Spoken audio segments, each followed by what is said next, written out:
امت تقسیم ہوتی ہے انتقام کے جذبے سے.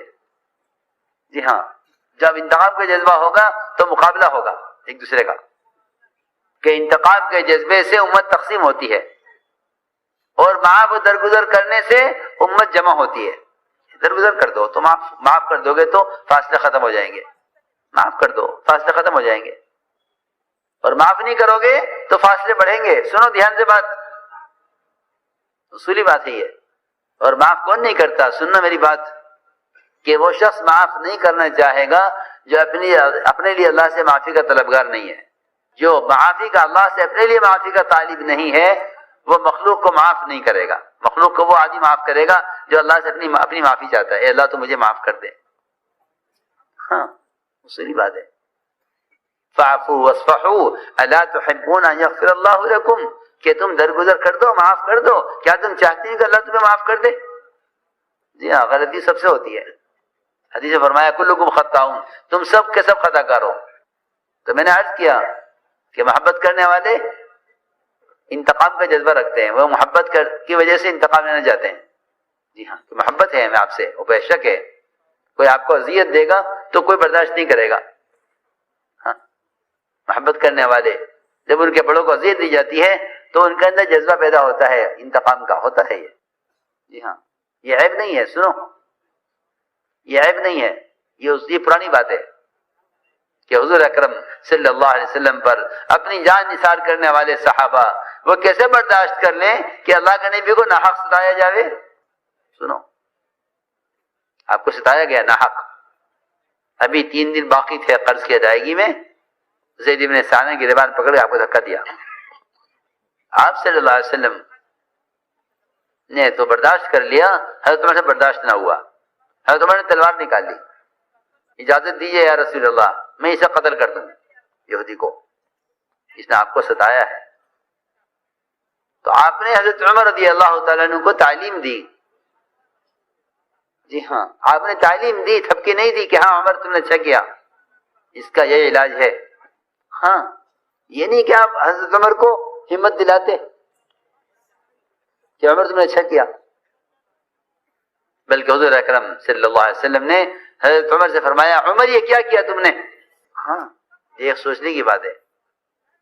آج کل کے لوگ ایسے آدمی کو بیوقوف کہتے ہیں کہ جو اپنے کو ڈانٹے، جی ہاں، اور دوسروں پر غیروں پر احسان کرنے والوں پر احسان کرے، اسے بیوقوف کہیں گے. لو، اپنے آدمیوں کو خود ہی ختم کر رہے ہیں.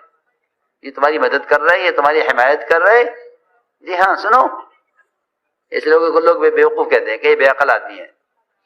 ہاں، کہ یہ اپنا ساتھ دینے والوں کا، اپنی حمایت کرنے والوں کا تو خیال کرو کہ نہیں. آپ نے فرمایا کہ عمر یہ کیا کیا تم نے، حالانکہ وہ یہودی ہے. یہ بھی نہیں کہ کسی مسلمان پہ تلوار کھینچی ہو، یہودی تھا، تلوار اس پر اٹھائی، اور بلا وجہ نہیں، بلکہ حضور اکرم صلی اللہ علیہ وسلم کو ستانے کی وجہ سے. آپ نے فرمایا عمر یہ تم نے کیا کیا، تمہیں یہ نہیں کرنا چاہیے تھا. تم اس سے کہتے کہ اسلام میں مطالبے کا طریقہ یوں ہے، اور مجھ سے کہتے میں اس کا حق ادا کروں. جی ہاں، کیونکہ اس کا حق ہے، اسے اپنا حق مانگنے کا اختیار ہے. جی ہاں، ان لصاحب الحق مقال، کہ حق والا تمہیں حق مانگے گا وہ تو ٹھیک ہے، تم اسے بتاؤ کہ حق مانگنے کا طریقہ کیا ہے. کیونکہ نبی تعلیم دینے کے لیے آئے ہیں، تمہیں چاہیے تھا کہ اس کو تعلیم دیتے.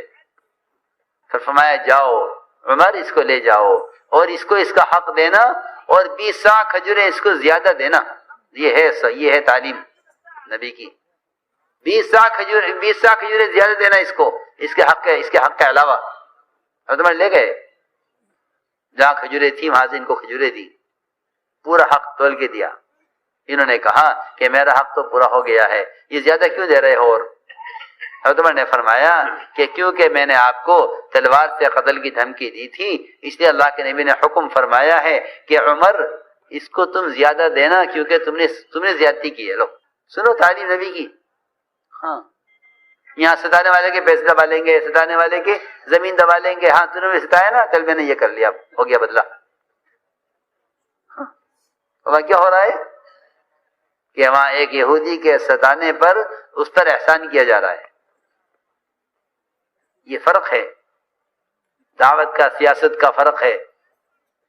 دعوت کا سیاست کا یہ فرق ہے کہ سیاست میں ستانے والوں کو دبایا جاتا ہے، جی ہاں، ستانے والوں کو دبایا جاتا ہے اور محروم کیا جاتا ہے، اور نبوت میں ساتھ دینے والوں کو دبایا جاتا ہے اور ستانے والوں کو نوازا جاتا ہے۔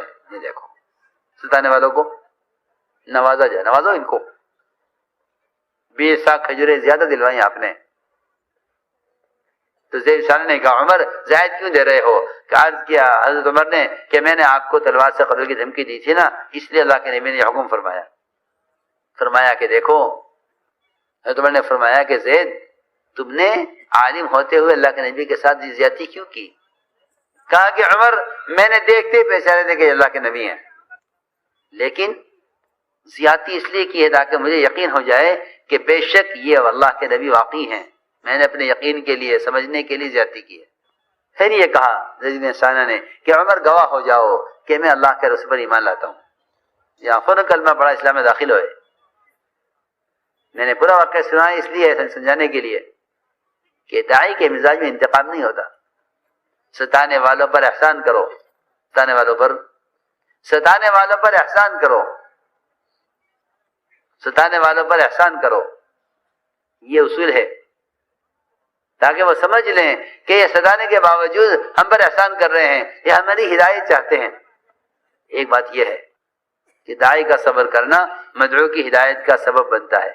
آپ نے صبر کیا اور احسان کیا، صبر کیا اور احسان کیا، تو اللہ رب العزت نے ان کے صبر اور احسان پر، آپ کے صبر کرنے احسان کرنے پر اس کو ہدایت دے دی۔ اس لیے میرے دوستوں عزیزوں، اس کام میں کا مزاج یہ ہے کہ ستانے والوں سے درگزر کرو، حضور اکرم صلی اللہ علیہ وسلم کو ستایا جاتا تو اللہ نے فرمایا کہ نبی جی آپ کو ستائیں تو آپ ان کو معاف کر دیں، اور اگر یہ کام بے وصولی کریں تو آپ ان کے لیے استغفار کریں۔ دیکھو، دو کام ہیں کہ اگر کام بے وصولی کریں تو آپ ان کے لیے استغفار کریں، اور اگر یہ آپ کو ستائیں تو آپ انہیں معاف کریں۔ اس لیے میرے دوستو عزیزوں، کام کرنے والے فرشتے نہیں ہیں، ان سے غلطیاں ہوں گی، بے وصولیاں ہوں گی، یہ کیا کریں کہ سب سے بڑی بنیادی بات یہ ہے کہ مسلمان کے عیب کو چھپاؤ،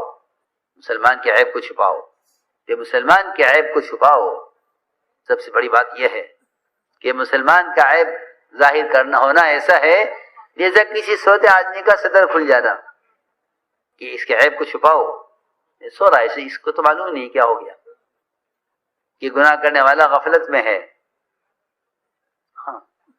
گناہ کرنے والا غفلت میں ہے کہ کسی سے غلطی ہو گئی ہے کہ اس کی غلطی کو چھپاؤ۔ سنو، یہ امت اس طرح بنتی ہے، ساتھیوں کی کمزوریوں کو دیکھنے سے اصلاح نہیں ہوتی، ساتھیوں کی غلطی کو چھپانے سے اصلاح ہوتی ہے۔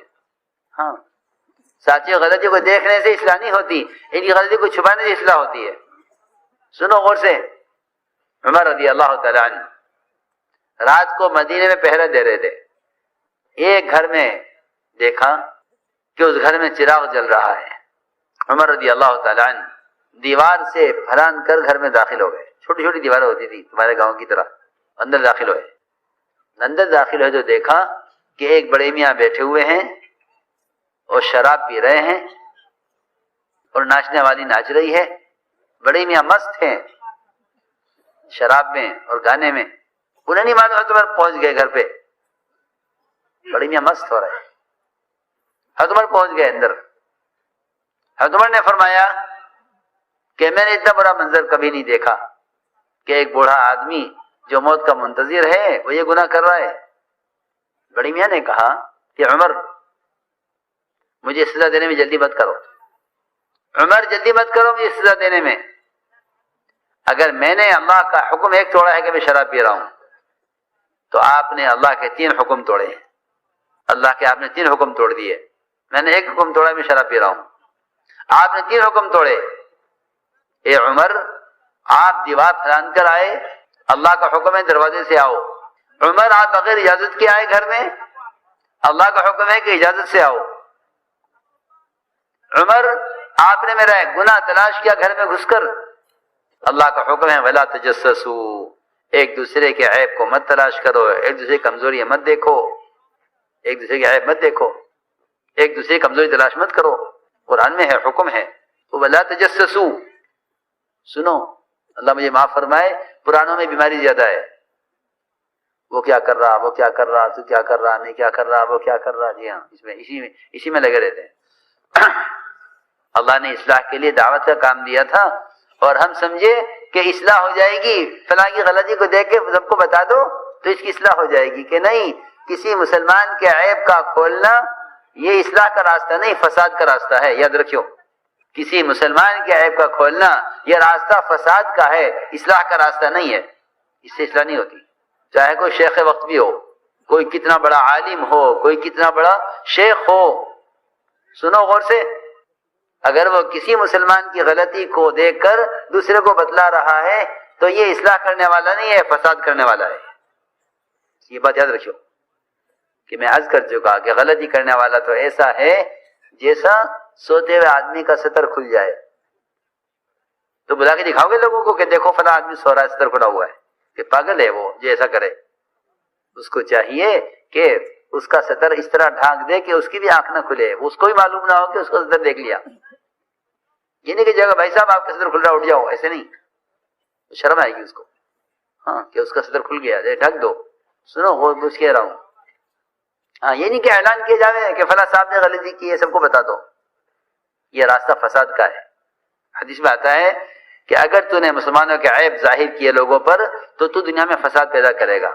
اسی طرح ہے انک ان اتبعت عورات المسلمین افسدتہم. ہاں دیکھو، یہ آداب ہیں دعوت کے، یہ طریقے ہیں نبوت کے. ہے تمہیں سے چوک ہو گئی کہ اندر داخل ہو گئے، اور نگراں ہیں، امیر ہیں، دیکھنا ہے ان کو کہ رعایا کیا کر رہی ہے. ان کو تو حق ہے اس کا، لیکن نگرانی میں گھر میں داخل ہو گئے تو بڑی میاں نے یہ کہا کہ میں نے ایک گناہ کیا، آپ نے 3 گناہ کیے. دیوار پھلان کر آئے، دروازے سے نہیں آئے، سلام نہیں کیا، اور عیب تلاش کیا. ہاں. سنو، تو عمر رضی اللہ تعالی عنہ گھر سے روتے ہوئے نکلے، اور باہر کھڑے تھے عبداللہ بن مسعود، ان کو بھی نہیں بتلایا گھر میں کیا دیکھا ہے. روتے ہوئے نکلے، اور رونے کی آواز کو چھپانے کے لیے دانتوں سے اپنی چادر دانتوں سے دبائے ہوئے تھے. روتے ہوئے نکلے اندر سے، اور حضرت عمر نے کسی کو نہیں بتلایا، کسی کو خبر نہیں ہونے دی، ایک کو بھی نہیں. اور سنو، اور شراب پینے کی حد بھی نہیں لگائی، اعلان بھی نہیں کیا کہ بھائی اعلان کر جاتا بازاروں میں اور پوسٹر چھپ جاتا کہ فلاں صاحب نے یہ کیا ہے، کچھ نہیں. ہاں، آج کل تو یہ مزاج ہے، کسی غلطی ہو جاوے ذرا انتظار میں رہتے ہیں کہ کچھ کرے تو ہم سب کو بتائیں فلاں نے یہ کیا ہے. جی ہاں، کہ جو کسی مسلمان کا عیب ظاہر کرتا ہے وہ اس عیب میں مبتلا ہوئے بغیر مرے گا نہیں. جو کسی مسلمان کے عیب کو ظاہر کرے گا وہ اس عیب میں مبتلا ہوئے بغیر مرے گا نہیں. اس لیے مولانا صاحب فرماتے تھے کہ ہمارا کام خوبیوں کا لین دین ہے، خرابیوں کا لین دین نہیں ہے. ہمارے درمیان خوبیوں کے تذکرے ہیں، خرابیوں کے تذکرے نہیں ہیں. جی ہاں، خوبیوں کے تذکرے کرو، فلاں میں کیا خوبی ہے، فلاں میں کیا خوبی ہے. کہ تم خوبیوں کے تذکرے کرو گے خوبیاں منتقل ہوں گی، خرابیوں کے تذکرے کرو گے تو خرابیاں پھیلیں گی. اپنے ماحول کو پاکیزہ رکھو، ماحول کو پاکیزہ رکھو، یہ فرمایا. پھر ماحول کو پاکیزہ رکھو، خوبیاں بیان کرو. ہمارے لہٰذا کا ملفوظ ہے کہ مومن کی خوبیاں بیان کرو.